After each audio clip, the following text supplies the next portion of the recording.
Hello, Universus. I want the rules to be easy, so today we're going to learn how to play again. Uh, everyone, hopefully, this will all be very intuitive and automatic, and we can just follow along. Every game of Universes starts with turns, and then inside of turns, we might play a couple cards.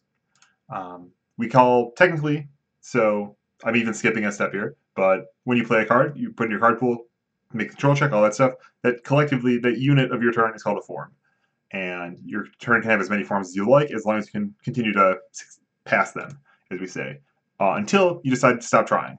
Uh, in technical terms, the game gives you priority to play a form when it's your turn to play a form. Then you try to do it, and then you do the effect. And this is actually how everything works. The game gives you priority, you try by paying the costs, and then you apply the effect or resolve the effect, as we might say, at some point in this series. Um, Here I drew a little diagram kind of showing the nesting shape of this, of how the turn structure breaks down into forms, which break down into steps, which maybe give you turns to play abilities such as enhances. Those abilities are made up of costs and effects. But then ultimately, these two ideas, instruction and game event, that I want to kind of create this video to embed in everyone's minds. This part might be it was certainly below the level of detail that we're going to label in an actual how to play demo session. So let's zoom in on Elder Hero.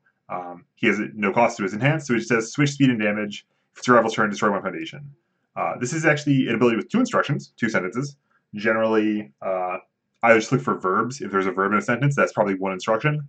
And in this case, yeah, switch, one verb. It's got some objects, some modifiers. If your rival's turn, destroy. That's the verb. Now, what happens when it's time to actually evaluate some instructions? This is actually more complicated than you might hope, but for now, we're going to look at the two steps that are highlighted in blue here that are dealing with directly the instructions. If you're an experienced player, you might notice responses maybe will be involved here, but that's not for this video. Before Elder Hero's ability can happen, if we have a Sports Festival champion active, uh, it will apply, it's called a rule effect. It says damage cannot go down, cannot be reduced. We know it's different than cannot receive a penalty, is the parlance that we see on some cards. But this cannot be reduced. This is a broader category of things that are stopped from happening. So we apply a rule effect to his switch, and then we do as much as we can, which is a phrase that's been in the rule book probably since the first draft, or certainly for a long time, and they've eased back a little bit from some of the crazy implications of do as much as you can being a golden rule that allows you to change the rules of the system to... Anyway, if I have a 3 for 20 attack, and I try to switch the speed and damage, but the damage cannot go down, I do as much as I can by changing the speed number up to the 20, and then I try to change the damage number from 20 down to 3, but that would be going down, so the rule effect stops me.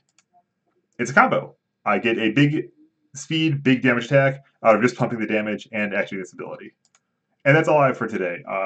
Like, comment, and subscribe. It makes me very happy when I see all these notifications pop up. Thanks. See you next time.